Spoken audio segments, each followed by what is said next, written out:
Vamos a esperar unos 2 minutos que faltan y comenzamos.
Muy bien, hermanos, vamos a dar comienzo a la clase. Hola, hermana Paola, ¿cómo está? Pastor, mejor, gracias a Dios. Dios la bendiga, hermanas, me alegro que estén mejor. Muy bien, vamos a orar para dar comienzo a la reunión al estudio el día de hoy. Bendito Señor, gracias por su gran misericordia. Gracias por tenernos aquí, Padre, el día de hoy, aprendiendo un poco más de su palabra. Permítame, Señor, ser claro en el estudio, Padre Celestial, que pueda ser de bendición para mis hermanos, de edificación, y que podamos juntos gozarnos en tu grandeza, en tu poder y en la gran obra, Señor, de salvación que tú has hecho en nosotros. Oh Dios, te alabamos, Padre, porque un día nos rescataste cuando no lo merecíamos, nos diste vida cuando estábamos muertos, nos hiciste tus hijos cuando éramos hijos de ira. Padre, te damos gloria y te damos honra, porque Señor, tuya es la salvación. Y gracias, Padre, porque hoy tenemos seguridad eterna, tenemos la confianza de que un día estaremos siempre contigo, porque un día Cristo murió por nosotros y nos dio salvación. Te alabamos, Padre, en el nombre de Jesús. Amén.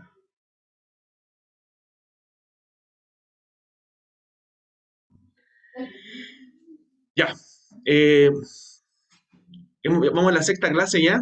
Hemos hablado varias cosas, hemos hablado de la palabra de Dios, hemos hablado del Evangelio. eh, ¿Qué más hemos visto? Sí, bueno, de Dios, de Cristo, del Espíritu Santo, ¿cierto? Que fueron las tres primeras clases de la palabra y del Evangelio. Ahí están. Y la sexta es de nuestra gran salvación. Si bien hablamos del Evangelio, lo que significa el Evangelio en la clase anterior, hablamos de que el Evangelio tiene que ver con la obra de Cristo, con su sacrificio en la cruz por nosotros, porque a veces decimos predicar el Evangelio o hablar del Evangelio, pero pensamos que el Evangelio es estar bien, es ir a la iglesia o cosas semejantes. Pero esos son parte de la vida cristiana, pero el Evangelio tiene que ver con la obra de Cristo. Cuando hablamos de la buena noticia, ¿cierto? Es que Cristo murió por pecadores para salvar a todo aquel que en él cree. Entonces, en eso se centra el Evangelio. Y hoy vamos a hablar de la consecuencia del Evangelio, ¿cierto? Que el Evangelio, el Cristo al morir en la cruz, trajo salvación a nosotros, los pecadores. Entonces, vamos a hablar de ello el día de hoy. La salvación en Cristo. ¿Qué es la salvación? ¿Qué podríamos definir, hermanos, como la salvación? A ver si me ayudan con alguna definición. ¿Qué es la salvación?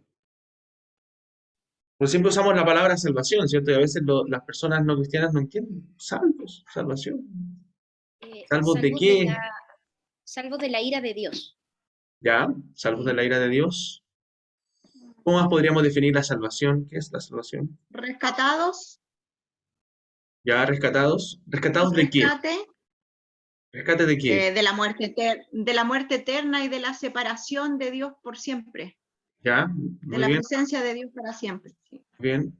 O sea, tiene que ver con eso, con la ira de Dios, ¿cierto? Que somos salvos de la ira de Dios y del pecado y rescatados de lo que la hermana Fabiola también decía, rescatados de nuestra vana manera de vivir, como dice la Biblia también, trasladados de la potestad de las tinieblas al reino de su amado Hijo, somos rescatados de la condenación, del infierno eterno. Eso tiene que ver la salvación.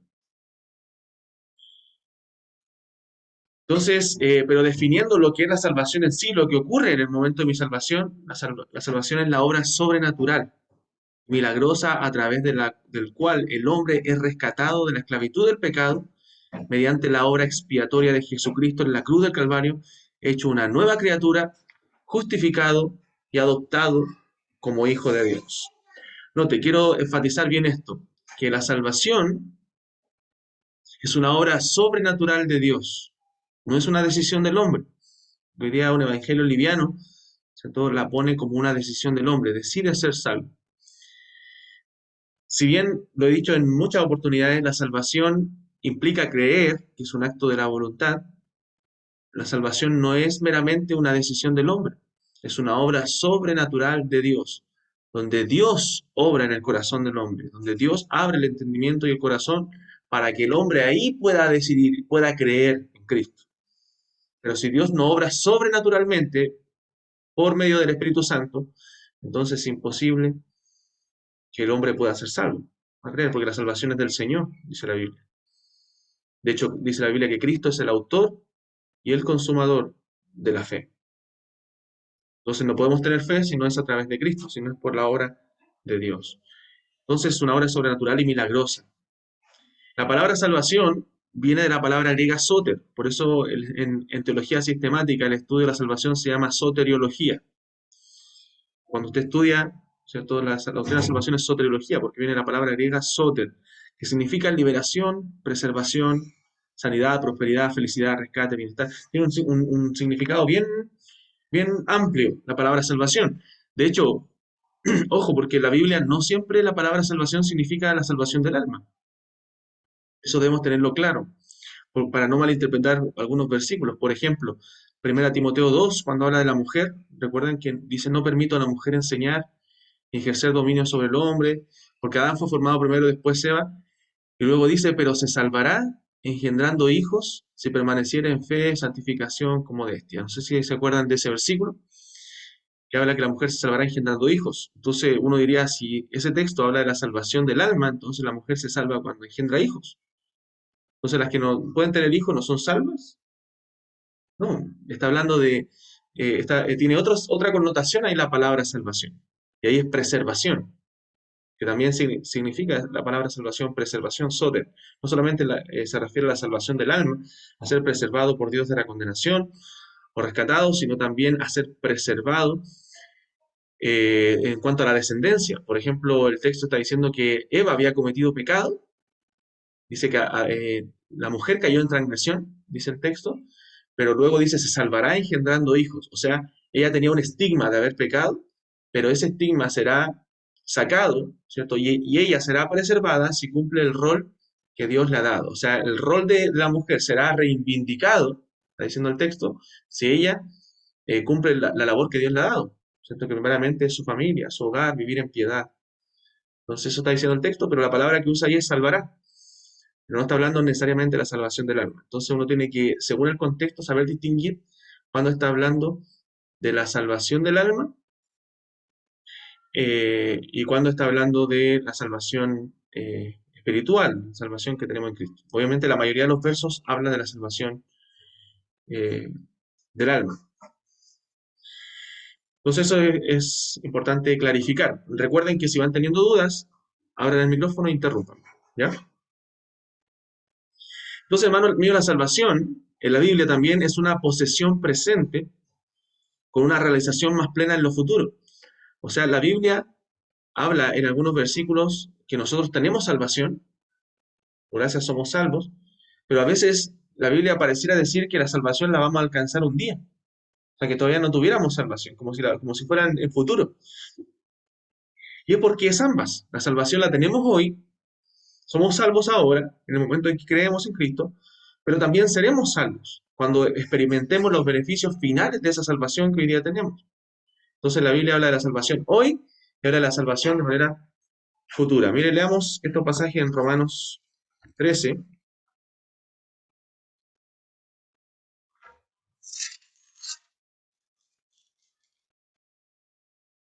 Verso 11. Dice, y esto conociendo el tiempo, que es ya hora de levantarnos del sueño, porque ahora está más cerca de nosotros nuestra salvación que cuando creímos. O sea, creímos, pero no hemos sido salvos, ¿no? No, lo que está diciendo es que mientras vivimos, ya creímos, fuimos salvos, pero mientras vamos avanzando, está más cerca ese día de la salvación final, cuando ya seamos glorificados y disfrutemos todos los beneficios de la salvación. Entonces, en 1 Tesalonicenses, capítulo 5,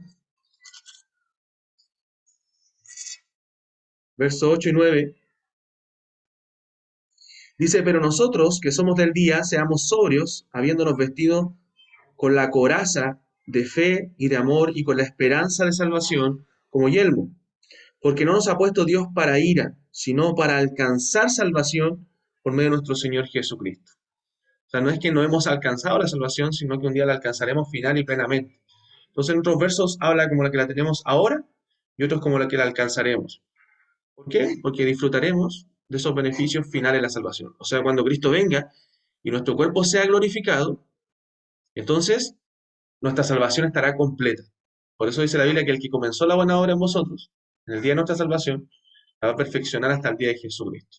O sea, la salvación se completa cuando se salve también nuestro cuerpo.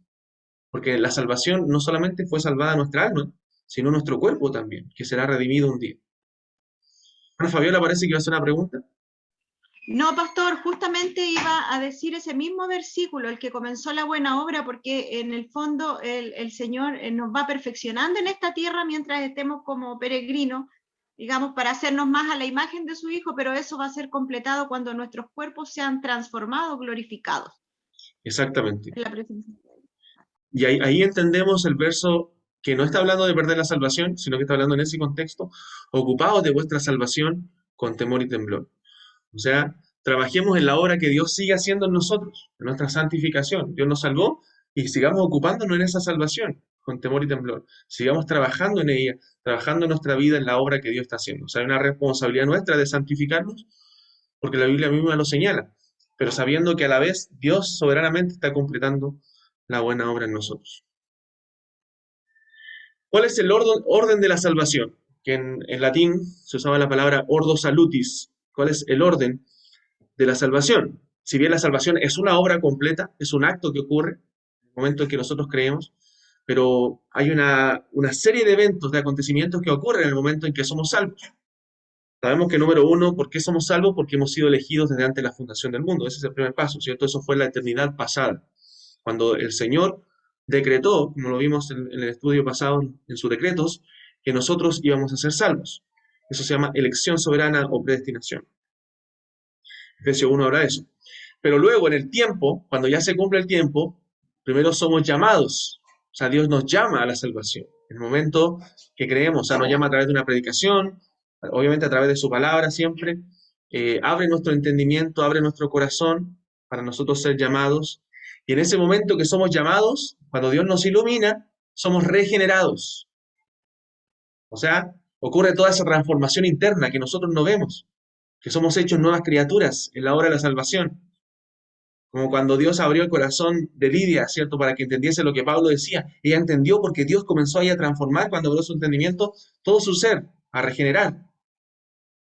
Entonces, en ese momento que nosotros somos regenerados, Entonces Dios cambia nuestra voluntad que estaba esclavizada al pecado. Y en ese momento, por la regeneración, nosotros ahora podemos creer, porque Dios nos habilita con fe para nosotros poder creer. Y creemos por la fe, porque es necesaria la fe, y en ese momento que creemos por la fe, dice la Biblia que somos justificados por ella. Ahí ocurre la justificación por la fe. ¿Cuál es el problema? Que muchas veces se confunde la justificación con la regeneración. Si bien todo ocurre en la salvación, pero son dos actos distintos. Porque la regeneración es la obra que Dios hace en mi interior y la justificación es el acto judicial de Dios, donde por mi fe en Jesucristo, ¿cierto? El Señor me declara justo. O sea, yo era culpable, pero el Señor ahora me dice, tú eres justo, no por tus obras, no por tus méritos, sino por la obra preciosa de nuestro Señor Jesucristo. En ese momento somos justificados. Y eso es lo que habla Romanos, y es lo que trata Romanos durante su carta, sobre todo en los primeros capítulos, la justificación por la fe. Cuando dice la Biblia, el justo por la fe verá, hablando de la justicia de Dios, que somos justificados por la fe. Por la fe vivimos, por la fe somos justificados, somos declarados inocentes cuando éramos culpables. Pero por la fe ¿en quién? En Jesucristo, porque Él nos viste de su justicia. En ese momento que nosotros somos justificados, somos también adoptados. Ocurre la doctrina de la adopción, pero somos adoptados en la familia de Dios. Pero es una adopción distinta a lo que nosotros conocemos. Por ejemplo, si nosotros como familia decidimos adoptar un niño, y ese niño viene, que no era nuestro hijo, no nació del vientre de mi esposa en este caso, pero viene a nuestra familia, él legalmente es nuestro hijo, porque fue adoptado, pero genéticamente no tiene mi sangre. En este caso, en el caso de la adopción divina, Dios nos adopta como su hijo cuando no éramos su hijo, pero nos transforma de tal forma que ahora tenemos una naturaleza espiritual, tenemos la naturaleza de Dios. Se da cuenta, una transformación preciosa, tremenda. En ese momento también ocurre la santificación. O sea, en el momento de la salvación somos apartados. La palabra santificación quiere decir apartado. Ese es el significado primario de la palabra. Estábamos en el mundo, fuimos apartados para Dios. Y comienza el proceso de la santificación. Por eso, dice la Biblia, no sé si se han dado cuenta en todas las cartas de Pablo, a los santos en la iglesia en Corinto, a los santos en la iglesia en tal lugar. O sea, los creyentes somos santos. Dicen, no, yo soy pecador. Sí, pero somos santos. Somos pecadores, pero somos santos. Somos los santos de la iglesia en San Carlos. Los santos en Cristo. ¿Por qué? Porque hemos sido apartados por el Señor, en su gracia y en su misericordia. Eso se llama, lo vamos a ver en la confesión cuando veamos el capítulo de la santificación. Se llama la santificación inicial en teología. O sea, en el momento en que Dios me salva, ya me santifica.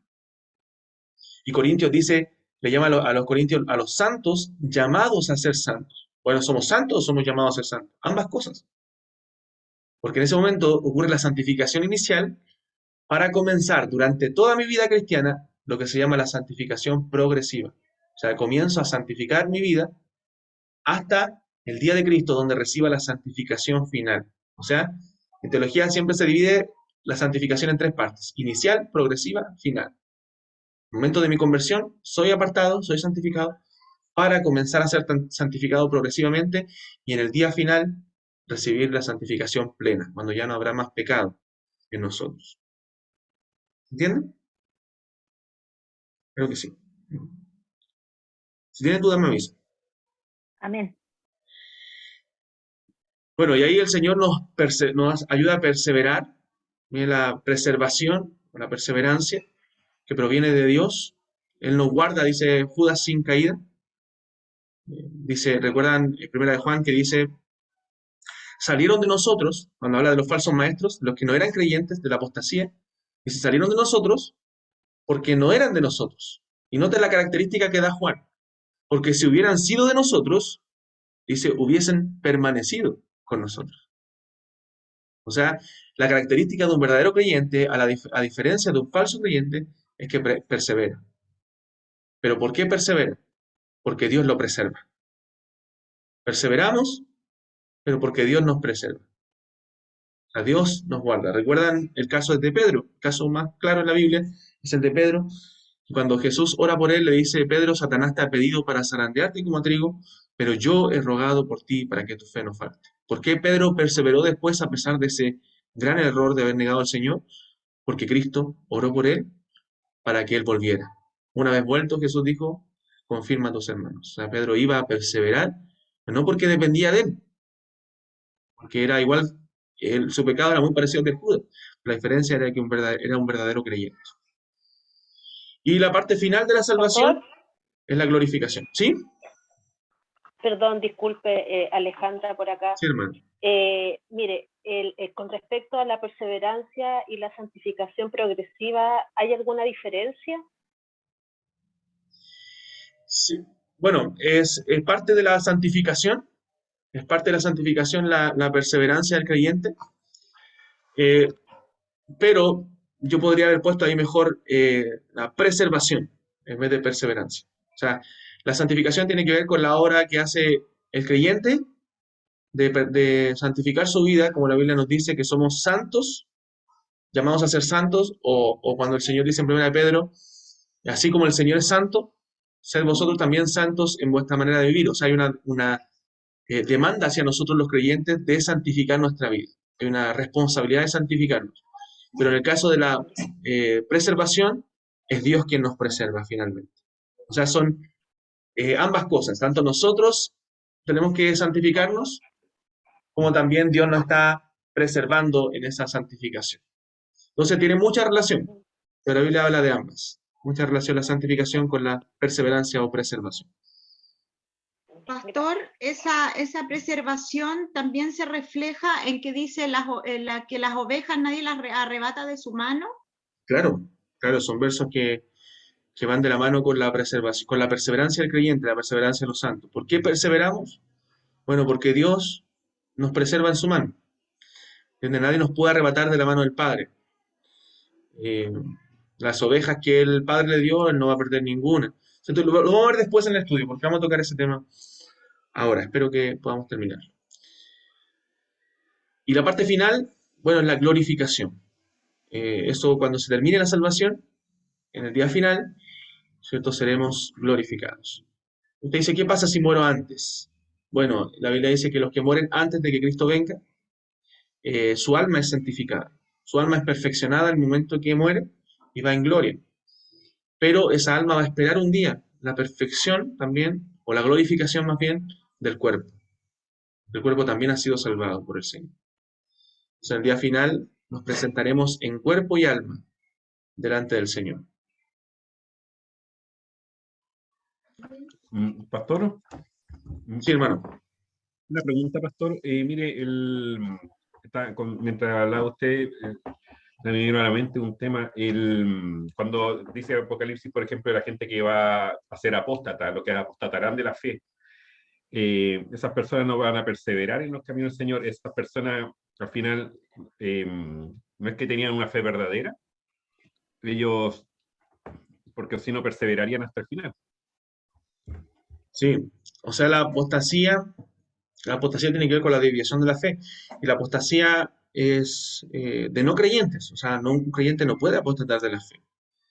En el sentido pleno de la palabra. O sea, un creyente no puede desviarse finalmente de la fe y decir no soy cristiano o volver a su vida antigua definitivamente y seguir viviendo en esos pecados y deleitarse. Porque el que vuelve a los pecados y se deleita en ellos es porque nunca fue.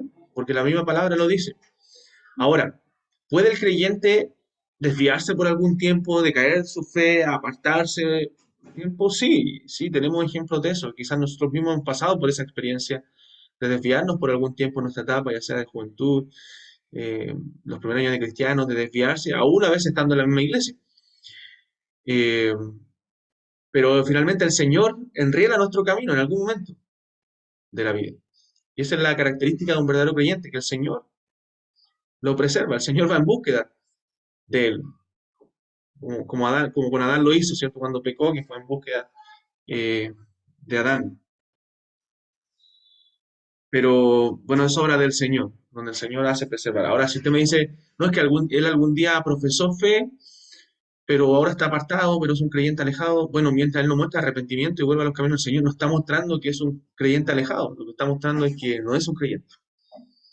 Eso por lo menos muestra sus frutos. Y eso es lo que dice la Escritura. Por ejemplo, el apóstol Pablo, cuando habla de Demas, que era un predicador, de la palabra junto a él, un compañero de milicia, podría ser un pastor, hoy día un misionero. Pablo dice en algún momento después que él había estado predicando, dice, Demas me ha desamparado amando este mundo. O sea, vamos a decir que Demas se apartó de la fe, que era un creyente desviado. No, Demas no era un creyente, porque dice amando este mundo. Y la Biblia dice en 1 Juan, si alguno ama al mundo, el amor del Padre no está en él. O sea, aunque un día vivió como un creyente, aparentó ser un creyente, uno dijo, wow, qué animado está ese hermano, pero lo que mostró es que no era un creyente. Algunas personas después de los años de asistir a una iglesia, de vivir entre ellos, han mostrado que no han sido creyentes, que no han sido transformados, y se han ido al mundo, viviendo perdidamente. Lo vemos en Judas, que tuvo 3 años con el Señor, y nadie dudó de él. Cuando el Señor dijo que alguien me va a entregar, ¿qué decían los discípulos? No, es Judas, evidentemente es Judas. No, decían, ¿seré yo, Señor? O sea, nunca pensaron que Judas iba a ser el traidor. Entonces, una persona puede aparentar ser creyente, pero no serlo. El Señor lo conoce y los frutos lo van a evidenciar tarde o temprano. Eh, pero eso depende del Señor. La iglesia solamente, ¿qué juzgamos nosotros? Juzgamos los frutos. Es una persona, bueno, incluso a los apóstoles se les pasó Simón el Mago. Simón el Mago creyó, dice la Biblia, lo bautizaron, pero después le quería comprar los dones con dinero a los apóstoles. Y Pedro dijo, veo que en la oscuridad está tu alma, ¿cierto? En hiel de amargura, creo que es. Eh, y que crees que el don de Dios se compra con dinero. Entonces lo habían bautizado los mismos apóstoles, pero no era un creyente Simón el Mago. Entonces, eso es la apostasía. No sé si respondo su pregunta, hermano, se apuntaba a eso. Sí, pastor, gracias. Muy bien. Ahí si hay más preguntas, las van haciendo. ¿Qué ocurre en la salvación? Vamos a ver en detalle el orden que mencionamos. Llamamiento eficaz y regeneración. Algunos le llaman también al llamamiento eficaz gracia irresistible, ¿cierto? Que es uno de los puntos de las doctrinas de la gracia. O sea, Dios por gracia nos llama. Es una gracia irresistible. O sea, en ese momento de nuestra salvación es un llamamiento eficaz que no podemos resistir. Es un llamamiento que no podemos decir, no, esta vez yo paso. ¿Me entiende? Porque el hombre siempre está rechazando la gracia de Dios, siempre está rechazando el llamado general de Dios que le hace arrepentirse. Pero cuando Dios a sus escogidos los llama eficazmente, o sea, en el momento de la salvación, es imposible que nosotros nos resistamos. ¿Por qué? Porque en ese momento Dios nos ilumina, abre nuestro entendimiento, nuestro corazón, de tal forma que cambia nuestra voluntad, como dice en las promesas del nuevo pacto que veremos después, cambia nuestra voluntad y nosotros voluntariamente venimos a Cristo. Como le decía el texto, que Dios abrió el corazón de Lidia para que entendiese. No dice para que decidiera si quería entender o creer en lo que Pablo decía, sino para que entendiese y en ese momento también creyese lo que Pablo decía. Hay textos que nos dicen que el Señor nos llamó con llamamiento santo, que irrevocables son los dones y el llamamiento de Dios, y que en el momento de nuestra conversión era imposible que fuese en otro momento. Ese era el día donde Dios nos estaba llamando eficazmente. Hay un llamado general en la Biblia a todos los hombres, pero hay un llamado particular, ¿cierto?, a los creyentes en el momento de nosotros creer por la fe. Y esa salvación y ese llamado, esa regeneración, esa obra que Dios hace en la salvación es por gracia. Como hemos dicho en otras ocasiones, no es porque Dios vio algo previo en nosotros, porque vio algo que le gustó y dijo, no, lo voy a llamar porque va a ser un buen creyente. No, sino por su pura gracia, por su pura misericordia, por el puro afecto de su voluntad. Entonces nos saca de ese estado en el que nosotros estábamos y nos da luz para que nosotros podamos comprender el Evangelio. Dice la Escritura en 1 Corintios 2:14 que el hombre natural no percibe las cosas que son del Espíritu de Dios porque para él son locura y no las puede entender porque se han de discernir espiritualmente. O sea, para el hombre incrédulo, para el hombre natural sin Cristo, eso quiere decir, las cosas de Dios son locura. No las puede entender. Por eso que nosotros decimos, tan duro este persona, le hablo de Cristo, no entiende. Porque es un incrédulo, entiende las cosas con una mente natural. Él no puede entender espiritualmente, no puede ver la grandeza de Dios y la grandeza de la salvación como nosotros la vemos. No puede ver la urgencia del arrepentimiento y de la fe como nosotros lo vemos. pero nosotros también éramos así en algún momento. ¿Cuándo entonces cambió nuestra mente, nuestro corazón? Bueno, cuando Dios obró, cuando Dios nos llamó eficazmente. ¿Por qué el llamado de Dios no puede detenerse? Bueno, porque la Biblia lo dice, a los que predestinó, a estos también llamó. Y a los que llamó, a estos también justificó. Note, no hay un corte ahí en la cadena. No es que a los que llamó, no, algunos sí los justificó y a otros no quisieron. No, a estos que llamó eficazmente, a eso se está refiriendo al llamado particular que Dios hace, es irrevocable. A los que llamó, a estos justificó, y a los que justificó, a estos también glorificó. Y es una cadena que no se cortó ahí, ni se va a cortar ahora. No es que voy a caer de la gracia, voy a perder la salvación, no, sino que voy a terminar siendo glorificado. Así como Pedro, aunque a veces puedo fallar, no voy a caer. Obviamente, aquí la doctrina que cree que la salvación se pierde nos va a decir que somos los salvos siempre salvos, ¿cierto? Así nos denomina. Entonces algunos dicen, no, entonces ellos dicen que pueden vivir como quieran, puedes vivir como quieres, porque nunca va a perder la salvación. No, Señor, porque el creyente ha sido transformado, ha sido cambiado, es una nueva criatura. Entonces un verdadero creyente nunca va a querer vivir en pecado, nunca va a querer vivir como quiera y seguir siendo salvo. Si una persona vive como el mundo, vive como quiere y dice ser creyente, no es que no va a perder la salvación, es que nunca tuvo la salvación, porque nunca ha mostrado evidencia de ser transformado por el Evangelio. Entonces no es una cosa de perder la salvación, es una cosa de nunca haber sido transformado por el Evangelio, nunca haber sido cambiado. Porque si vivo como antes vivía, entonces ¿qué transformación hay en mí? ¿Qué obra hizo el Señor? En cambio, un creyente que ama a Cristo, a pesar de que seguimos luchando con el pecado, ¿cierto? Hay una transformación, hay un cambio. El hombre exterior de esa Biblia se va desgastando, pero el interior se renueva de día en día, va siendo santificado, va siendo más semejante a la imagen de Cristo. No nos damos cuenta, pero Dios sigue trabajando en nosotros.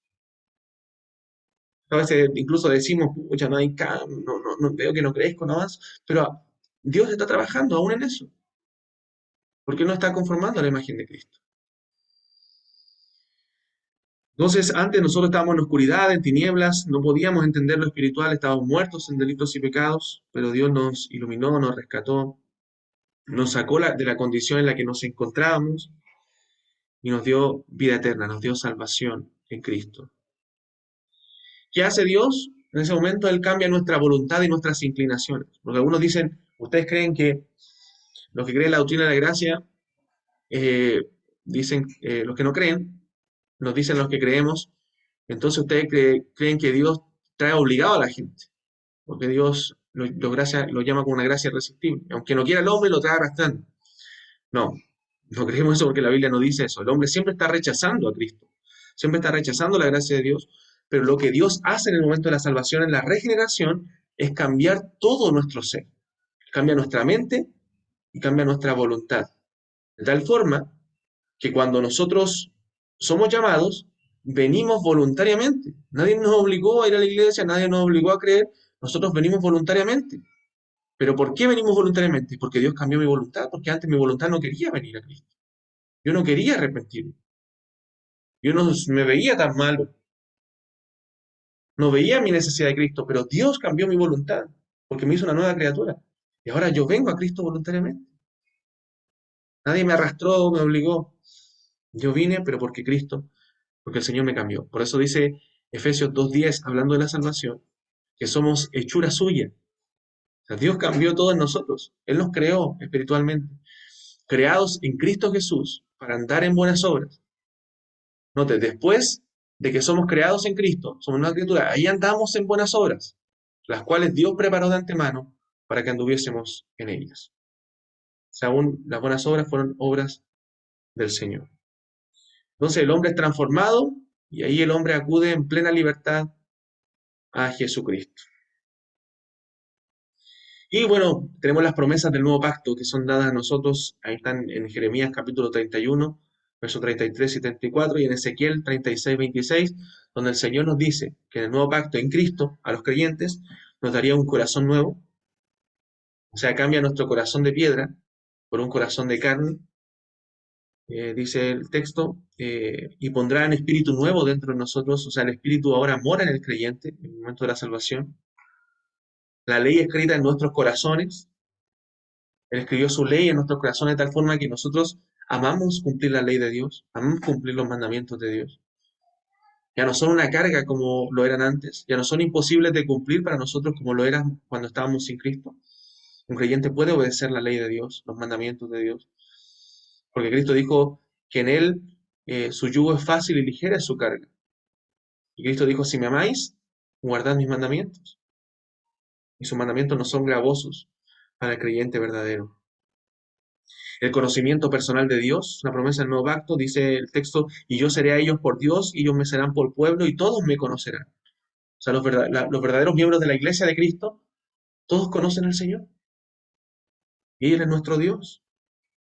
Y el perdón de los pecados, porque perdonaré la maldad de ellos y no me acordaré más de su pecado. Hermano, qué preciosas promesas son las del nuevo pacto. Qué precioso es lo que Dios hizo en nosotros en la salvación. Un corazón nuevo, un espíritu habitando en nosotros, la ley de Dios escrita en nuestros corazones para que la obedezcamos, un conocimiento personal de Dios y el perdón de todos nuestros pecados. Qué gracia inmerecida. No merecíamos nada de esto, pero el Señor nos lo ha regalado por su pura misericordia. Y ahí tenemos alguna base bíblica. Anótela, hermanos, por tiempo no lo vamos a revisar. O después les puedo enviar también el PowerPoint. Lo dice Por segunda. favor, Sí, yo se los envío, hermano. por favor, te agradece. Sí. Segunda Timoteo 1:9 dice que nos salvó. Mira lo que dice, que nos salvó y llamó con llamamiento santo. O sea, al momento de salvarnos, dice, nos llamó con un llamamiento santo, un llamamiento irrevocable, eficaz. No conforme a nuestras obras, sino según el propósito suyo, el decreto suyo.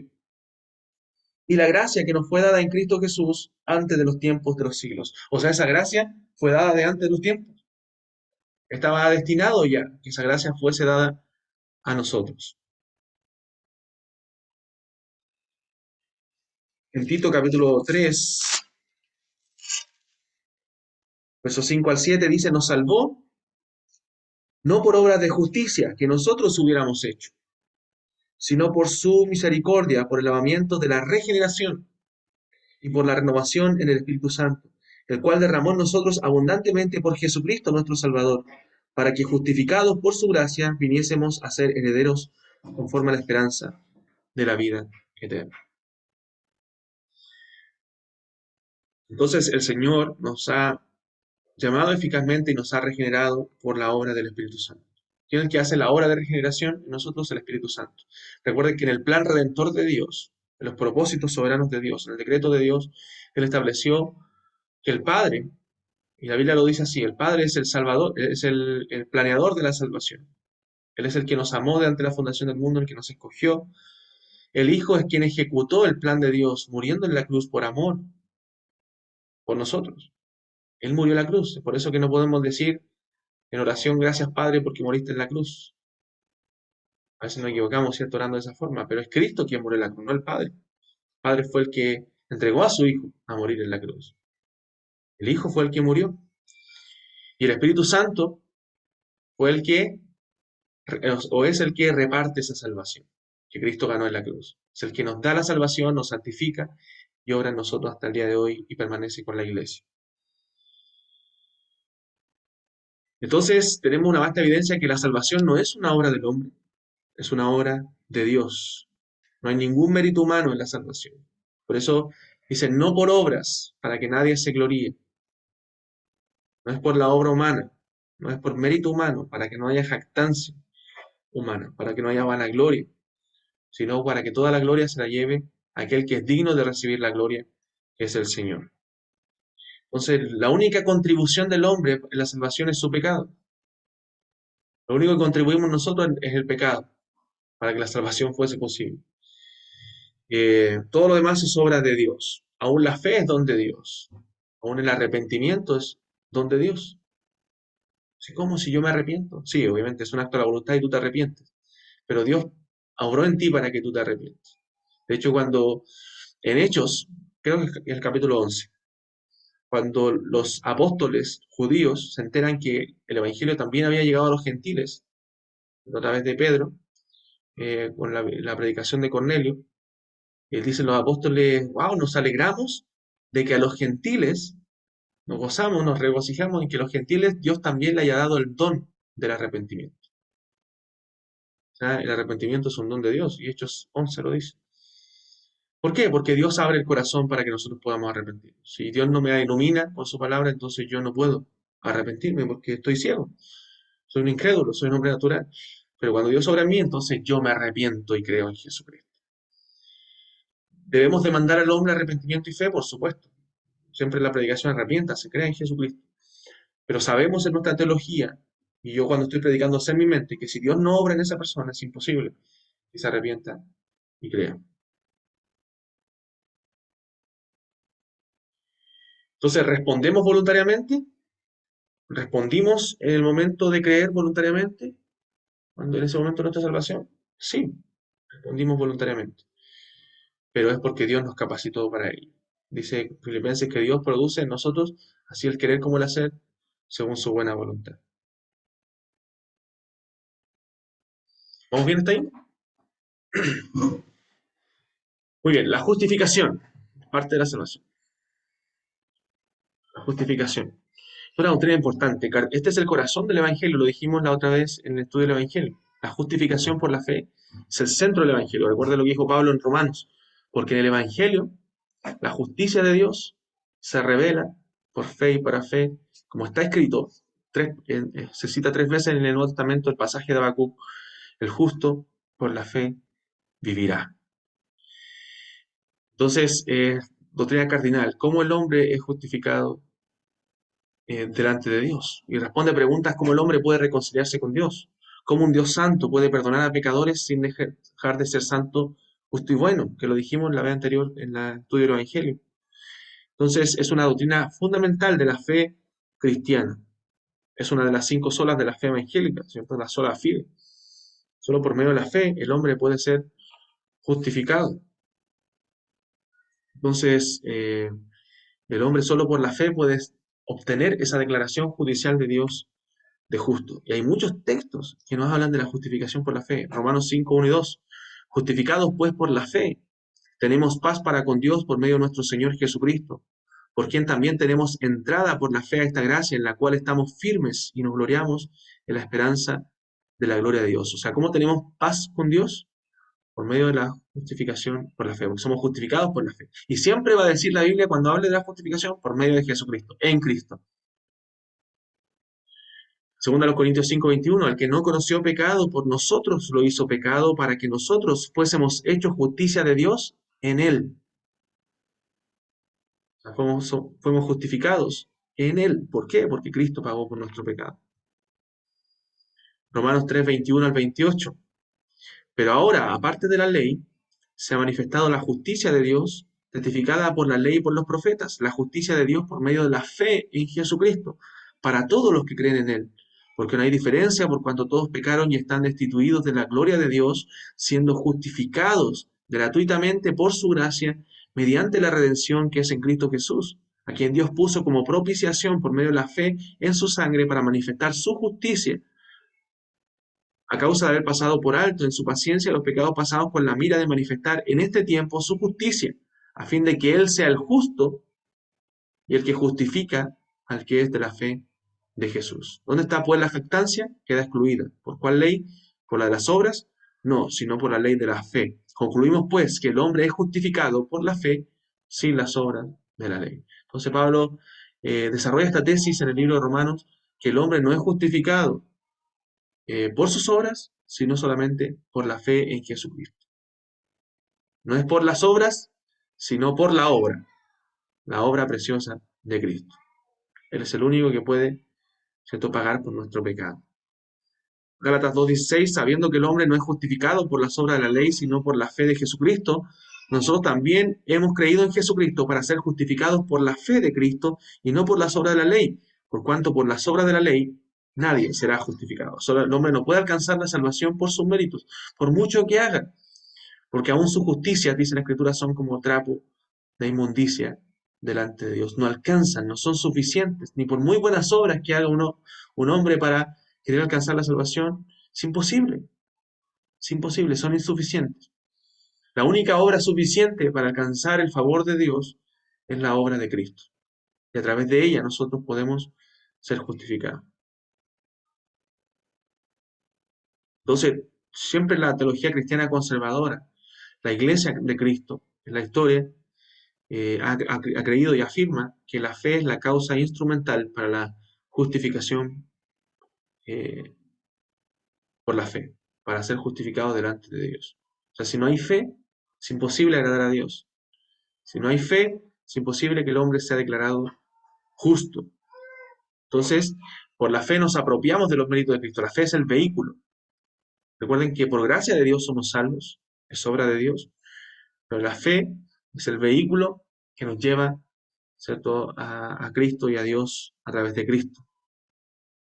Entonces, el hombre no tiene que creer en Dios, porque a veces decimos, no, cree en Dios y será salvo. No es creer en Dios así de manera abstracta, sin un fin específico.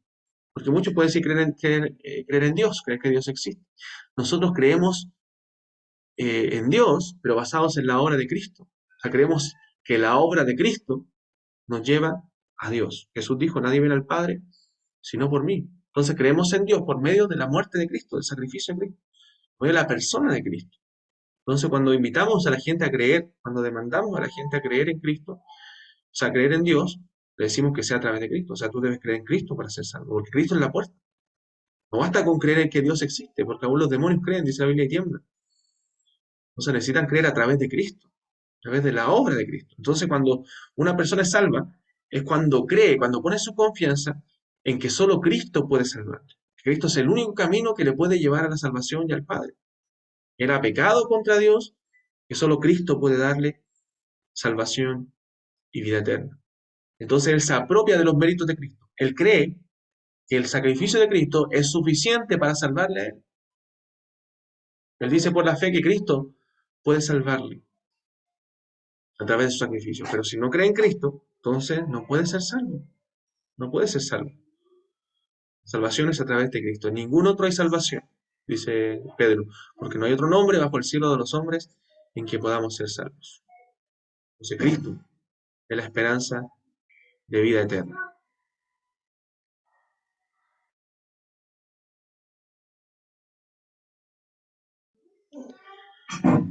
Muy bien, entonces la fe que justifica es una fe viviente en una profesión hueca de fe, en una profesión vacía. Si usted lee el libro de Santiago, se da cuenta que habla de los profesantes, de aquellos que dicen creer en Dios, pero no se evidencia por las obras. Cuando una fe es verdadera, cuando una fe es una fe salvífica, una fe genuina, una fe en Cristo que trajo salvación, esa persona va a evidenciar su fe por las obras. Por eso Santiago dice, muéstrame tu fe por tus obras. Porque la fe sin obras es muerta en sí misma, o sea, es una fe vacía. Es una fe que dice, creo en Dios, pero no lo evidencia con su vida. Entonces Santiago habla de la vida práctica del creyente. Y nos dice que si un creyente no vive su fe, entonces su fe nunca fue una fe verdadera. La fe debe evidenciarse por su fruto. Cristo mismo dijo, en el contexto de los falsos maestros, pero él lo dijo y lo podemos aplicar a la vida cristiana, por sus frutos los conoceréis. No puede el árbol bueno dar frutos malos. No te dice un cristiano, pero vive como el mundo. No puede el árbol bueno dar sus frutos. Es un árbol malo. Y el árbol malo puede dar frutos buenos. Por eso, por sus frutos los conoceréis. Entonces, así conocemos a los verdaderos creyentes. No, es que él ha dicho que cree mucho en Dios y profesa y lee la Biblia. No, hermanos, no importa eso, si no hay frutos. No importa si no se evidencia que su vida ha sido transformada. Puede decir 1000 veces que es creyente, pero sus frutos gritan más fuerte que no es cristiano. Su vida grita más fuerte que no es cristiano. Entonces no importa cuántas veces haya dicho creo en el Señor, si no ha depositado, si no ha sido su vida transformada. Dice la Biblia que si confesares con tu boca que Jesús es el Señor, pero también creyeres en tu corazón. Entonces no basta solamente con confesar en la boca, sino que ese evangelio impacte tu vida primero y te transforme. Entonces, nuestra justificación, ese acto judicial de Dios, es como la justificación que vemos en la Biblia, sobre todo en Romanos, tenemos que verla como Dios como el juez, sentado en el tribunal, diciendo, mi hijo es declarado justo hoy, no por sus obras, sino por méritos de Cristo. La transformación personal no es la justificación, eso es la regeneración, pero la justificación es la declaración judicial de Dios, donde Dios declara justo delante de Él para que ya no haya condenación para los que están en Cristo, para que ya no haya juicio, ¿cierto?, contra nosotros, sino a favor de nosotros en Cristo. Entonces, nuestra justificación es por imputación. Dios nos transfiere por la fe, cuando nosotros creemos, nos transfiere la justicia de Cristo. Somos vestidos de la ropa de Cristo. El catecismo bautista, Spurgeon, dice la pregunta, ¿qué es la justificación? Dice, la justificación es un acto de la gracia de Dios, en que Él perdona todos nuestros pecados y nos acepta como justos delante de Él, solo por la justicia de Cristo imputada a nosotros y recibida solo por la fe. Entonces, la fe es el camino para ser justificados. Y se usa de manera legal, forense, judicial en la Biblia para hablar de que somos declarados. Por eso dice que somos declarados justos. Por ejemplo, Romanos capítulo 8, verso 33 al 34 dice, ¿quién acusará a los escogidos de Dios? Dios es el que justifica. ¿Por qué no podemos ser acusados en un juicio? Porque Dios es el que nos ha justificado. ¿Quién es el que condena? Cristo es el que murió. Sí, más aún, el que resucitó, el que además está a la diestra de Dios, el que también intercede por nosotros. O sea, ¿pueden ser acusados los hijos de Dios? No, porque Dios es el que justifica. ¿Pueden ser condenados? No, porque Cristo pagó por nosotros. Cristo fue condenado por nosotros. Por eso es que somos justificados, por la fe en Cristo. Entonces hemos visto esos pasajes, y Dios justifica medio de la fe, ¿cierto? A quien por gracia Él quiere salvar. Bueno, y aquí entramos a esta preciosa doctrina de la doble imputación. ¿Te ha encantado el canto Glorioso Intercambio? ¿Lo conocen? Glorioso Intercambio. Que habla de la doctrina de la doble imputación. Es muy doctrinal ese canto, muy bíblico. Porque la doctrina de la doble imputación es un glorioso intercambio. Es un intercambio entre el creyente y Cristo. Así se conoce esta doctrina, como doble imputación. Por un lado, Dios atribuye la culpa de nuestro pecado a Cristo y Cristo sufre las consecuencias de esa culpa en la cruz. Pero por otro lado, Dios confiere la justicia de Cristo a nosotros y considera los méritos o los merecimientos de Cristo como si fuesen nuestros. Y ahí se realiza una transferencia doble, la doble imputación. Nuestro pecado se transfiere a Cristo, Él cargó nuestro pecado, y Cristo nos viste de su justicia. Cristo nos transfiere la justicia perfecta de Él a nosotros. Qué hermoso, hermanos, esa doctrina. Qué maravilloso es eso. El saber que nuestros pecados son perdonados por la obra de un inocente, de Dios mismo que se hizo hombre y vivió una vida perfecta para morir en nuestro lugar, por amor. Entonces, es hermoso eso. Y bueno, esa fe que con la cual nosotros creemos es un don de Dios. No es una obra humana, sino que es un don de Dios porque Dios nos habilita para poder creer la regeneración, entonces nosotros en ese momento creemos. ¿Es un acto de la voluntad? Sí, pero es un don de Dios también a la vez. Dice Efesios 2 que por gracia somos salvos por medio de la fe, y esto no de vosotros, pues es don de Dios, no por obras para que nadie se gloríe. Dice Filipenses 1, que es muy claro ese pasaje hablando de esto, que a nosotros los creyentes dice que nos es concedido, no solamente nos es concedido creer en Él, sino que también padecer por Él. O sea, habla de que nos fue concedido creer en Él, fue dado creer en Él, como un don de Dios.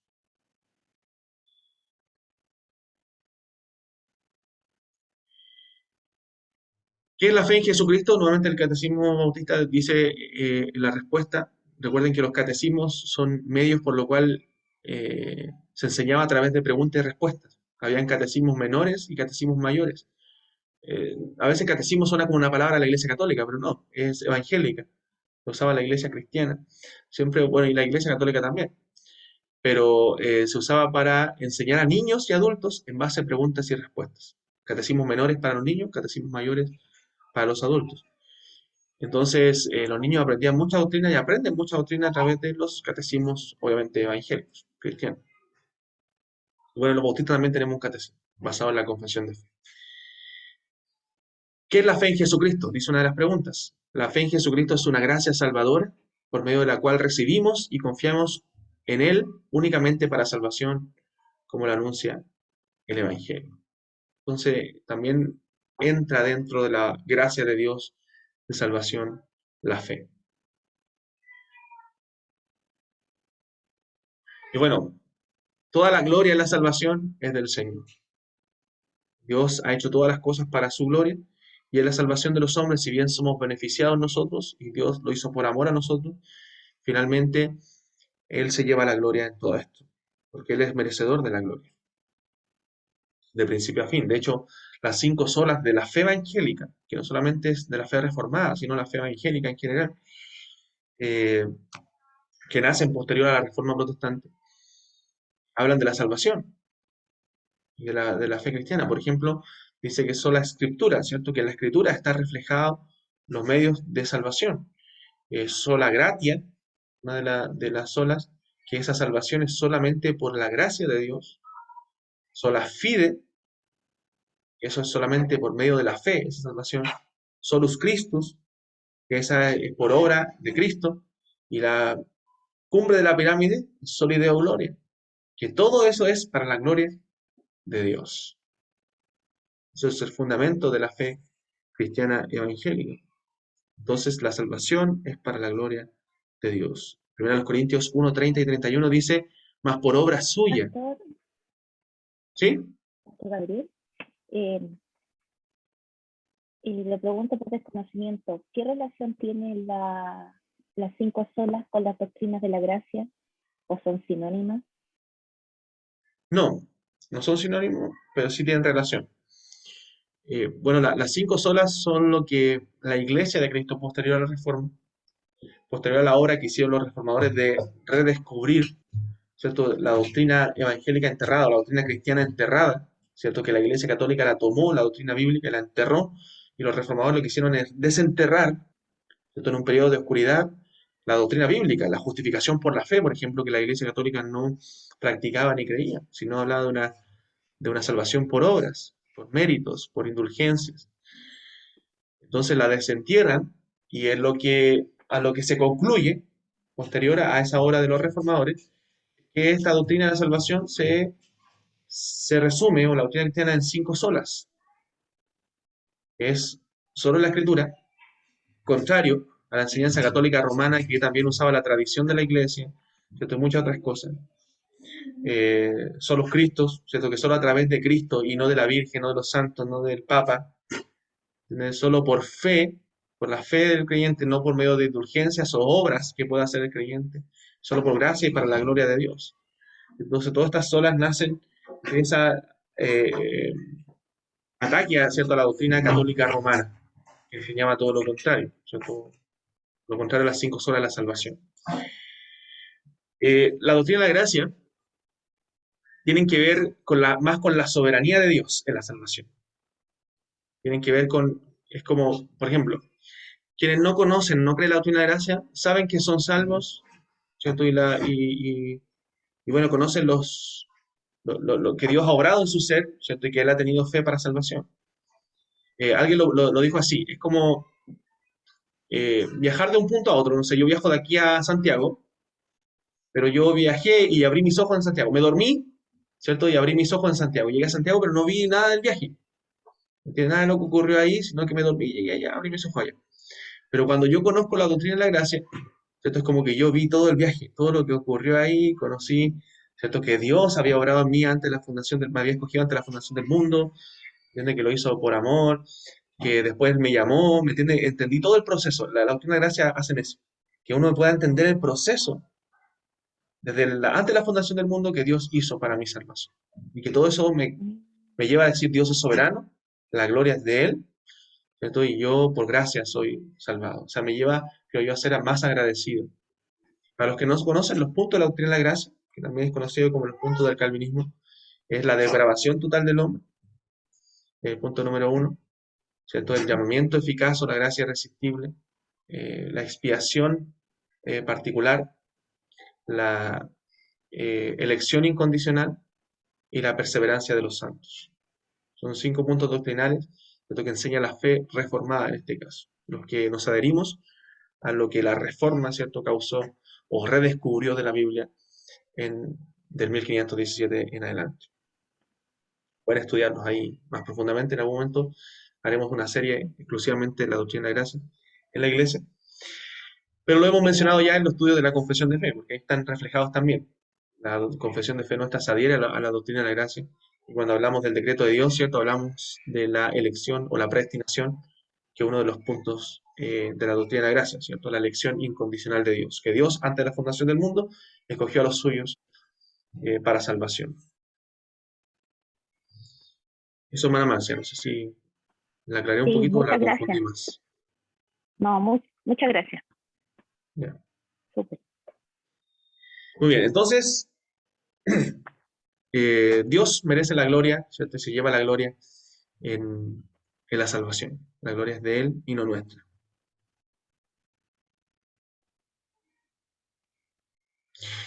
La seguridad de la salvación. En simple palabra, la doctrina de la perseverancia de los santos, que es uno de los puntos también de la doctrina de la gracia, ¿cierto? Que los santos perseveran porque el Señor los preserva, como decíamos al principio. Afirma que la salvación que Cristo logró para su pueblo está asegurada y en virtud de la eficacia de su sacrificio, no hay posibilidad que el creyente verdadero se pierda. O sea, no hay posibilidad de que el creyente verdadero se pierda. Ojo, el creyente verdadero. Te dice, yo he visto a muchos creyentes perderse. Bueno, es porque no eran creyentes, lo más probable, a menos que muestren por su vida que realmente se han arrepentido. Un creyente verdadero es preservado por el Señor. Todos aquellos por quienes Cristo murió son regenerados y serán preservados hasta el final. En base a eso, podemos decir que la salvación no se pierde y es presentada en la Escritura. Y de hecho, ya el mismo nombre, ¿cierto? Sabemos que lo declara, la salvación eterna, la vida eterna. Entonces, no es una vida temporal, no es una vida condicionada por lo que el hombre haga o no haga, sino que es una vida eterna. La vida eterna regalada por el Señor. Vamos a ver estos pasajes. Ayúdenme, hermanos. Hermana Marcia. Juan 10, 27 al 29. Hermano Osvaldo, Judas 1:24. Hermana Paola, Filipenses 1:6. Hermano Víctor, 2 Timoteo 1:12. Hermana Corina, 1 de Pedro 1:5. Hermana Fabiola, Juan 6:39 y 51. Hermana Alejandra, 1 de los Tesalonicenses 5:9. Hermano Carlos, Romanos 8:39. Hermana Rosa, Hebreos 7:25. Si alguien no puede, me avisa para dárselo otro. Muy bien, hermano Marcia.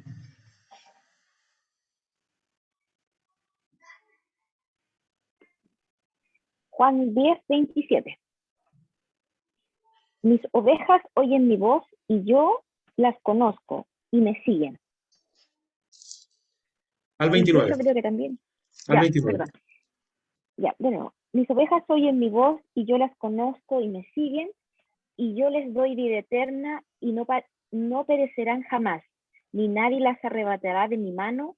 Mi Padre que me las dio es mayor que todos, y nadie las puede arrebatar de la mano de mi Padre. Amén. Qué importante lo que dice aquí el Señor. ¿Cierto? Muchas cosas a destacar. Yo les doy vida eterna. Dice primero que mis ovejas, son sus ovejas, oyen la voz. ¿Y qué hacen al oír la voz? Le siguen. O sea, una de las características de las ovejas verdaderas es que siguen al Salvador. O sea, siguen al pastor.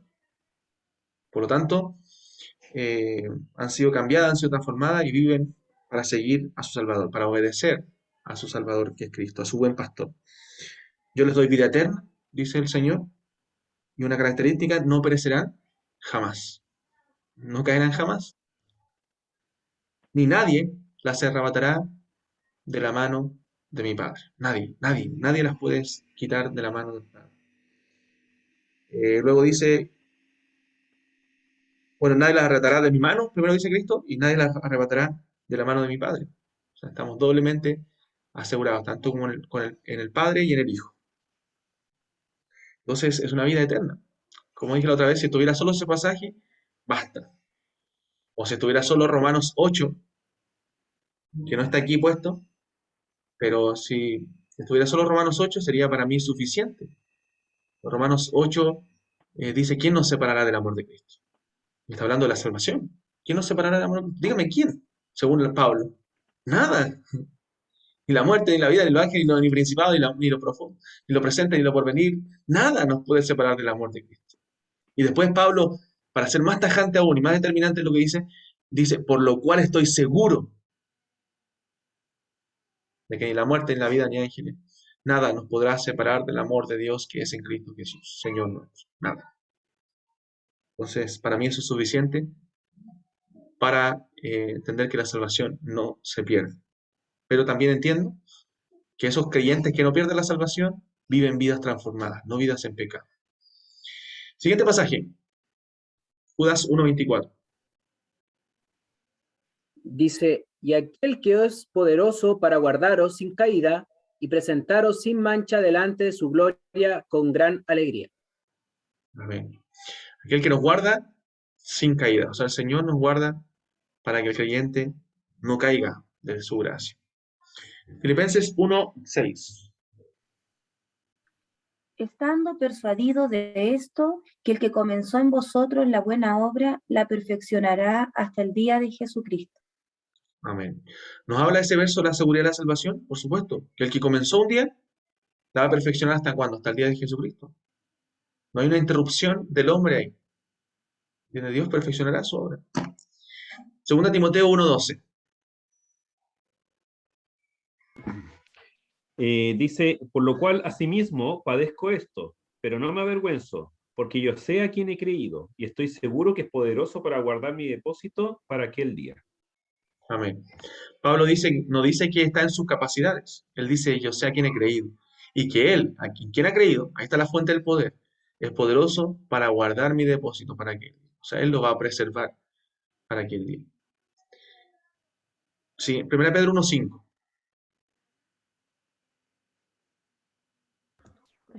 Amén. Que sois guardados por el poder de Dios mediante la fe para alcanzar la salvación que está preparada para ser manifestada en el tiempo postrero. Amén. Precioso ver, me encanta ese texto de 1 Pedro 1. Todo lo que dice Pedro ahí, hermano, de sufrimiento. Pero luego dice que sois guardados por el poder de Dios para alcanzar esa salvación, o sea, la salvación final, ¿cierto? Que les hablaba hace un rato. Pero somos guardados por el poder de Dios. Juan 6:39 y 51. Ya, amén. Y esta es la voluntad del Padre, el que me envió, que todo lo que me diere no pierda yo nada, sino que lo resucite en el día postrero. Y el 51. Yo soy el pan vivo que descendió del cielo. Si alguno comiere de este pan, vivirá para siempre. Y el pan que yo le daré es mi carne, la cual yo daré por la vida del mundo. Amén. Entonces, el que el Padre me dé, dice Jesús, 8:39, todo lo que el Padre me diere, no, yo no voy a perder nada, y yo le resucitaré en el día posterior, o sea, una seguridad. Y luego dice en el 51, que el que come este pan vivirá para siempre. Tendrá vida para siempre, vivirá para siempre. Entonces, el que cree en Cristo tiene vida eterna. Pero no solamente eso tiene vida eterna, sino que ha sido transformado para vivir para Cristo, porque su oveja oye su voz y le sigue. Siguiente texto, 1 Tesalonicenses 5:9. Porque no nos ha puesto Dios para ira, sino para alcanzar salvación por medio de nuestro Señor Jesucristo. Amén. Gracias, hermano. No nos ha puesto Dios para ira, o sea, no estamos para la condenación, no estamos para ser condenados, sino para alcanzar esa salvación por medio de Jesucristo. Un creyente no va a ser condenado, sino que va a alcanzar la salvación, porque no hay ninguna condenación, dice Romanos, para los que están en Cristo Jesús. Romanos 8:39. Ni lo alto, ni lo profundo, ni ninguna otra cosa creada nos podrá separar del amor de Dios, que es en Cristo Jesús, Señor nuestro. Amén. Nada nos puede separar del amor de Dios que es en Cristo Jesús. Y Hebreos 7:25. Por lo cual puedo también salvar perpetuamente a los que por él se acercan a Dios, viviendo siempre para interceder por ellos. Amén. Es tremendo ese verso también. Puede salvar perpetuamente. Perpetuamente a los que se acercan a Dios, viviendo siempre para interceder por ellos. Está siempre intercediendo por nosotros. Cristo es nuestro mediador. Entonces, todos esos versos nos hablan de la seguridad de salvación. Tenemos una carta. Yo les recomiendo, si alguien tuviera, a veces el diablo en nuestra primera etapa de cristiano pone dudas acerca de la salvación en nuestro corazón. Y casi no hay creyente que en algún momento no haya dudado de su salvación. Y por eso es bueno examinarnos siempre. Porque el Espíritu de Dios en ese examen va a confirmar de que somos hijos de Dios. Pero hay una carta escrita para la seguridad de la salvación, que es Primera de Juan. Primera de Juan está escrita para señalarnos quiénes son y quiénes no son. Muchos pasajes, comienza el capítulo 1, capítulo 2, capítulo 3, capítulo 4, capítulo 5, a decir quiénes son y quiénes son. Por ejemplo, el texto que les citaba adelante, que dice, no améis al mundo ni las cosas que están en el mundo, porque si alguno ama al mundo, el amor del Padre no está en él. Entonces yo me examino. ¿Amo al mundo? ¿Vivo una vida para el mundo? ¿Vivo para Dios o estoy viviendo para los deleites de este mundo? No, amo el mundo y vivo para... Entonces, el amor del Padre no está en él. Así de claro es Juan, así de tajante en decir este creyente y este... Por ejemplo, primera Juan dice que si alguno no ama a su hermano, ¿a quién ha visto? ¿Cómo puede decir que ama a Dios a quien no ha visto? O sea, ¿cuál es una evidencia de un verdadero creyente que ama a la iglesia? Ama a sus hermanos. Por eso no hay creyentes en la iglesia. O sea, si yo digo, amo a Dios, pero no me interesa ir a la iglesia, no me interesan los hermanos de la fe, no los quiero, no es que no puedo amar a este hermano. Entonces, ¿cómo yo, si no puedo amar a ese hermano que se sienta al lado mío cada domingo, cómo voy a decir que amo a Dios a quien no veo? Entonces yo no puedo decir, no amo a mi hermano, pero amo a Dios. Es una contradicción a lo que Dios nos enseña en su palabra. Entonces, otra evidencia de un verdadero creyente es que ama a sus hermanos en la fe. Y así, primera de Juan, da categóricamente, analícelo, respuestas de quién es creyente y quién no lo es. Entonces nos ayuda a examinarnos. Cuando alguien llega, el pastor sabe que tengo dudas de mi salvación, no sé, realmente yo voy a primera de Juan con él. Leamos primera de Juan. Y primera de Juan nos aclara mucho quién es creyente y quién no. Carlos, levantó su mano virtual. Buenas noches, no es Carlos, soy yo. Elena. Pastor, y una pregunta. Ajá, por ejemplo, amar a los hermanos, pero hermanos que no sean de la iglesia o algo así, y uno, hay hermanos que son como, hermanos no, del mundo, gente, que es como prepotente, o sea, tienen una forma de ser que uno no Sí. sé, hay algo como que no, a uno no le cuadra, y uno no siente como un amor o algo así por esa persona. Buena pregunta. Dijo una palabra clave usted ahí. Siente. Sí, El amor porque bíblico no tengo es una un sentimiento. amiga que no sé si es amiga. El amor bíblico no es un sentimiento. El amor bíblico es un mandato. Es un acto volitivo. Es un acto de la voluntad. Porque el Señor me manda aún amar a nuestros enemigos, ¿o no? Texto en el Sermón del Monte que debemos amar a los enemigos. Y yo voy a sentir, amo tanto a las personas que... No siento amarlo. ¿Entienden? No siento amar a una persona que no conozco. Pero el Señor me manda a amar a la gente. Sí, es un mandato que el Señor nos manda. ¿Y qué significa? No pagar, amar a nuestros enemigos significa no pagarles el mal con mal, sino vencer con bien el mal. Cuando yo vivo como cristiano, soy ejemplo y hago bien cuando me hacen mal, eso es amor. Eso es amor, es un acto de la voluntad. Entonces no es que tenga que sentirlo. ¿Entiendes? Obviamente es distinto con las personas que tengo relación. El Señor me manda a amar a mi esposa, me manda a amarla, pero lo siento amarla. ¿Entiendes? No solamente porque me lo manda el Señor. Una vez un pastor me contaba que tuvo problemas con su esposa porque le escribió pensó que era romántico, pero le escribió en el refri, te amo porque debo amarte.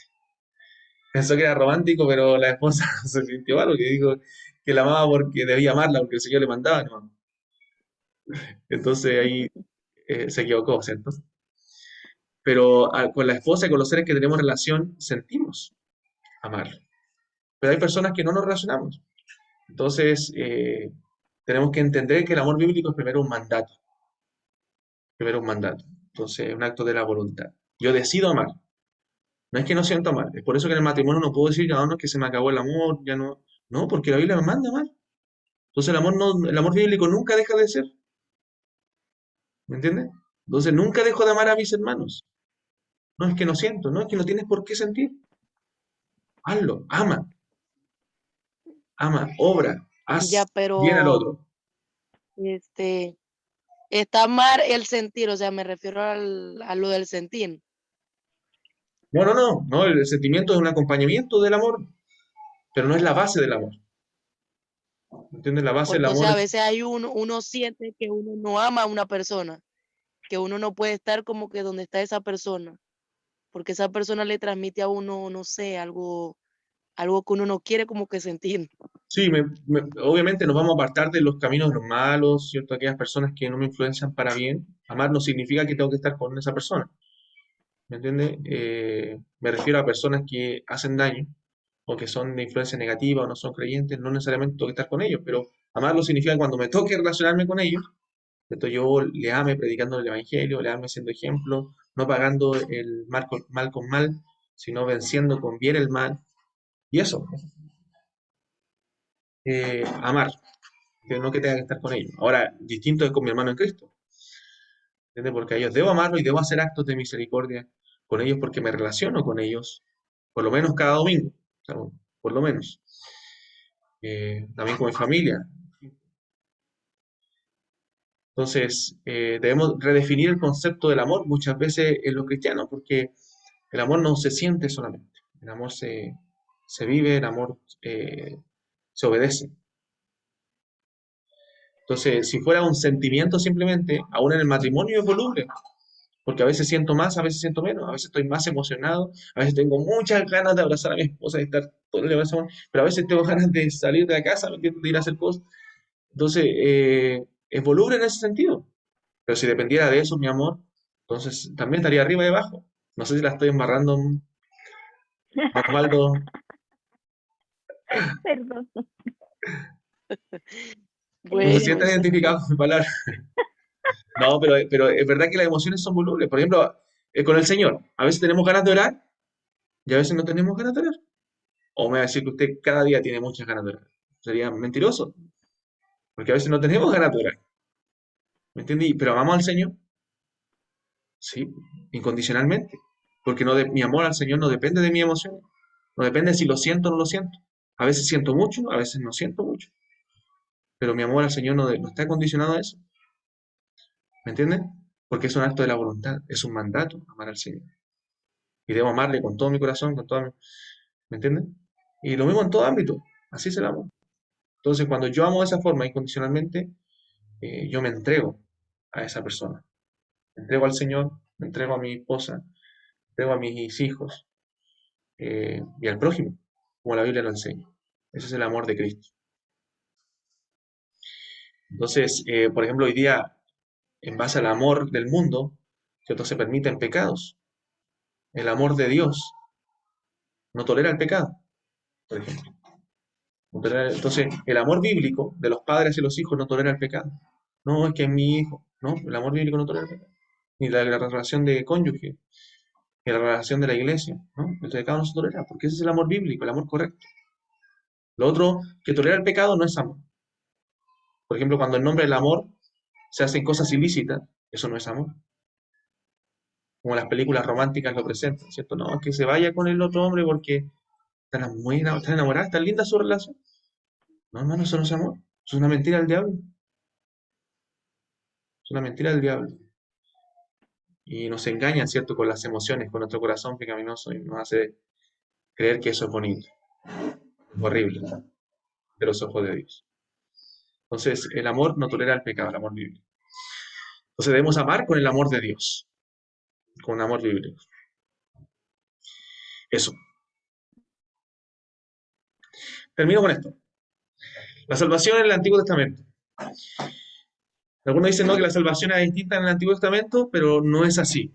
En el Antiguo Testamento la salvación era como es también en el Nuevo Testamento, por gracia.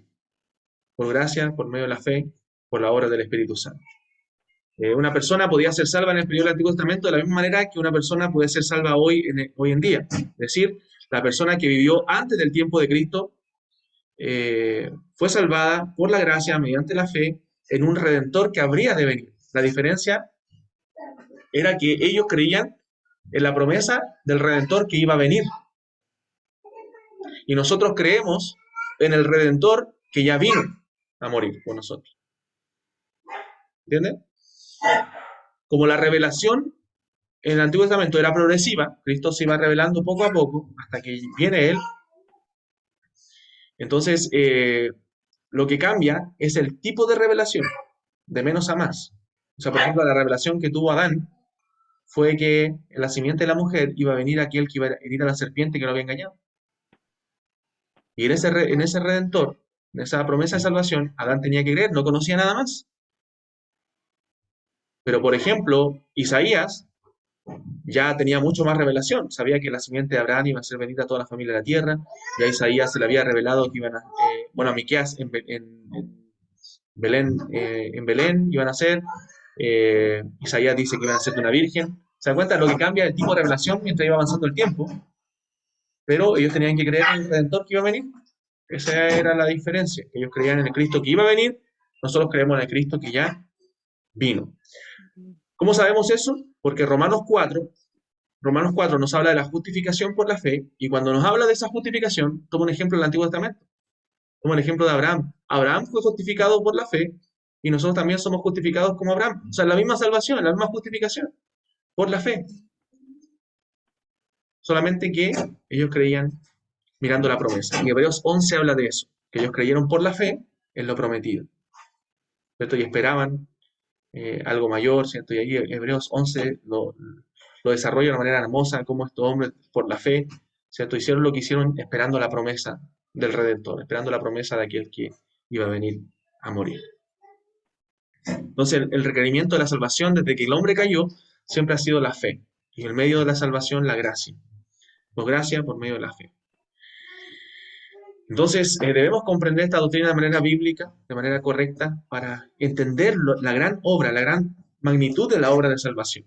Es tan grande, hermanos, lo que el Señor hizo por nosotros, que debemos valorarlo, entenderlo, para poder agradecerlo en su plenitud. Aunque nunca entendemos todo de esta gran obra, pero sí, mientras más lo entendamos, vamos a ser más agradecidos de lo que el Señor ha hecho por nosotros. Recuerden, el justo por la fe vivirá. Amén. ¿Preguntas? ¿Comentarios? ¿Dudas? Sí, yo tengo una pregunta, en realidad dos. Una es que si a nosotros nos justificaron con la misma fe de Abraham, significa que Adán fue salvo. Sí, pero ¿cómo fue salvo si no conoció al Señor? Porque no es cronológica su presencia entre uno y otro. ¿Adán, dice usted? Abraham. Pero Abraham fue justificado.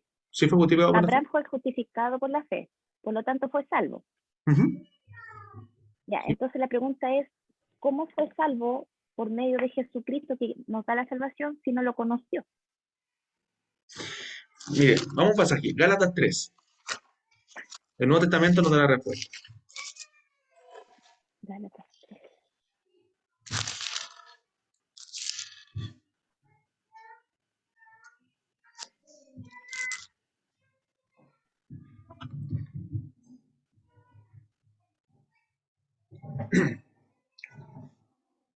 Dice, versículo 6.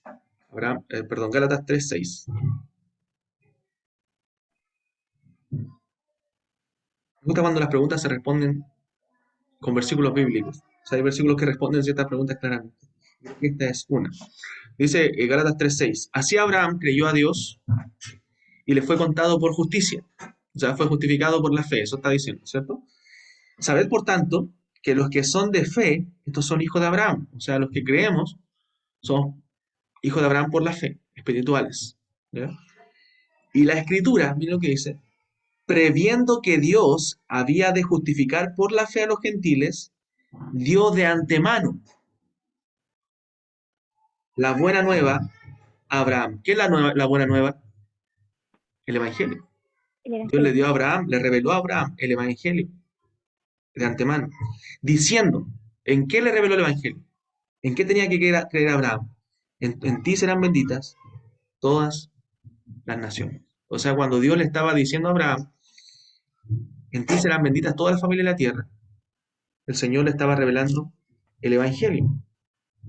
Versículo 16. Dice, ahora bien, a Abraham fueron hechas las promesas y a su simiente. No dice y a las simientes, como si hablase de muchos, sino como de uno, a tu simiente, la cual es Cristo.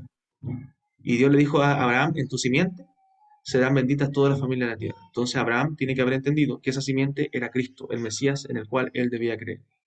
Entonces Abraham creyó en Cristo, sí creyó en Cristo.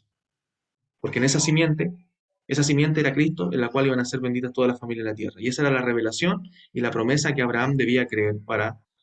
Ahora, ¿había un entendimiento pleno de Cristo? No, porque la revelación no estaba completa aún, era progresiva. Por eso le digo que iba progresivamente aumentando esa revelación.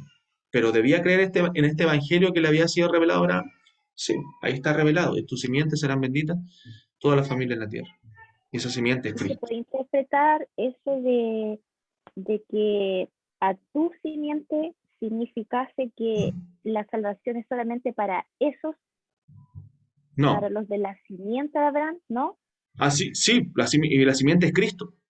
Por lo tanto, todos los que estamos en Cristo somos la simiente de Abraham. ¿Me entienden? Sí. Entonces, somos los hijos de Abraham por la fe. Y los que tenemos la salvación y la promesa y los pactos son la simiente de Abraham. En este caso, nosotros. Pero no la simiente física de Abraham, los israelitas, sino la simiente espiritual de Abraham, los que por la fe hemos creído en Cristo. Y eso desarrolla Pablo en Romanos también, cuando habla de Abraham. ¿Se entiende? Sí, también. ¿Y la otra pregunta, Muy hermano? buena la respuesta. No, la otra pregunta era con respecto al tema del amar. En el contexto de la reforma, ¿existe la figura del divorcio? En el matrimonio. Sí. Es un tema complejo porque hay distintas posiciones. No me gusta hablar de eso a menos que me lo pregunten. Pero, o sea, jamás va a ser el plan de Dios el divorcio. Jamás. Jamás va a ser el plan de Dios porque, lo dice la Biblia, lo que Dios unió no lo separa el hombre. Entonces, jamás va a ser parte del plan de Dios. ¿Hay salvedades que se dan en la Biblia para que una persona pueda divorciarse de otra y volver a casarse? Creo que sí, pero no porque sea el plan de Dios, sino por el corazón, lamentablemente, del hombre, y para que esa persona no quede sujeto al yugo. Por ejemplo, el adulterio. Si, por ejemplo, un cónyuge se va en adulterio con otra persona y abandona al compañero de su juventud, a la compañera, él no queda sujeto a servidumbre, queda libre para volver a casarse, porque fue el afectado de la relación. Eso lo dice Cristo en Mateo capítulo 19. Entonces, es la única salvedad bíblica para que alguien pueda volver a casarse. Si alguien se divorcia por otro motivo, o sea, tiene que esperar la muerte de su cónyuge para volver a casarse. Es imposible que pueda volver a hacerlo a menos que sea una causa de adulterio. Y aún en esa causa, siempre hay que buscar la reconciliación y el perdón. Pero si no hay perdón, si no hay reconciliación, si un cónyuge se fue con otra mujer, ¿cierto? Dejó, o otro hombre se dejó solo a su marido, ¿cierto? Y no hubo culpa ahí, en este caso, de uno de los afectados, entonces la Biblia dice queda libre para casarse. Ya no queda sujeto a servidumbre. Es la única salvedad. Algunos dudan de esa salvedad, pero yo la veo clara en la Biblia, por lo menos, en las palabras de Jesús. Y en el caso de los matrimonios que pudiesen divorciarse en esos contextos siguen siendo después miembros de la iglesia? El que cometió el pecado, probablemente no, se ha excluido. No, pero el que quedó, digamos, él o ella. Yo pienso que sí. Por supuesto, pues, si él no fue el culpable. Bien. Obviamente yo siempre digo, en estos casos siempre hay que analizar cada caso, porque cada caso es particular. Entonces, muy Quizás por eso difícil. la Biblia dice que a los fornicarios y adúlteros, creo que dice, los juzgará Dios. Sí, sí. Podrá ser también por ese contexto, tal vez. Sí, pues son temas complejos, muy dolorosos, pero como dije, nunca el divorcio va a ser la voluntad del Señor. Uno siempre tiene que en todos los casos buscar la reconciliación, el perdón, pero hay casos en que no. Hay casos en que no. Por ejemplo, conocí un caso donde, bueno, muchachos se casaron, jóvenes, no muy bien, pero se casaron, los dos cristianos, eh, y a los 20, bueno, tenían 20 y algo años, y él la engañó.